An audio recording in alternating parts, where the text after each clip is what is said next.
Clara Brown was born enslaved in 1800 in Virginia.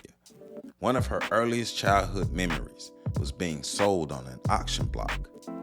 Clara and her mother were sold to a tobacco plantation in Virginia. At the age of 18, she met and married a man named Richard, and the couple had 4 children. Clara's family was sold again. This time, they were all separated in the sale. Clara was brought by plantation owner George Brown and moved to Kentucky.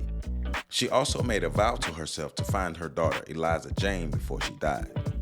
In 1856, George Brown, Clara's master, died, which gave her her freedom. Her mind was set on finding her daughter, so she left Kentucky to do so. Upon her journey, she started working as a cook for a family traveling to the Leavenworth, Kansas territory.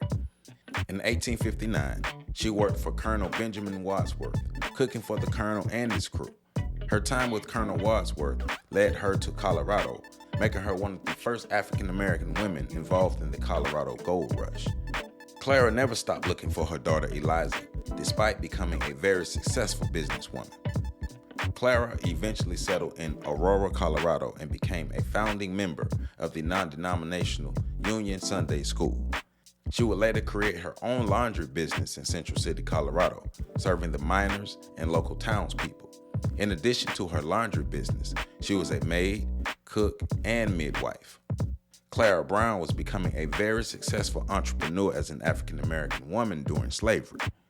Clara was also savvy enough to invest her money into mine claims and land. This earned her $10,000, ownership of 16 different properties in Denver, 7 houses in Central City, as well as property and mines in Boulder, Georgetown, and Idaho Springs.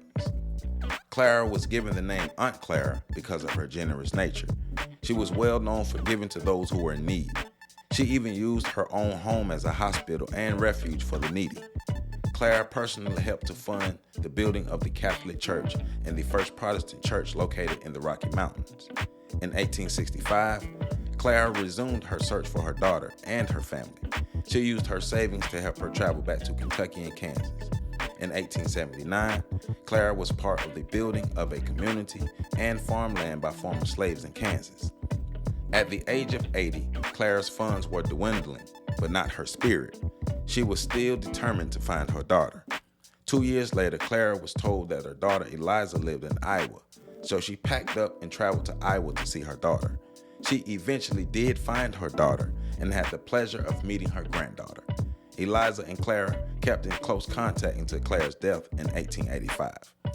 Clara was later voted into the Society of Colorado Pioneers, becoming the first woman inducted into the society. Clara Brown overcame inhumane obstacles and was able to reach her goals and reunite her family. Aunt Clara Brown, we proudly stand on your shoulders. For more information, please visit my website at www.ontheshoulders1.com. There, you can support my OTSOG book series. You can also support me on Patreon at patreon.com/OTSOG, and you can hit the super like button under this video. I love you all, and make sure you catch the next video coming up.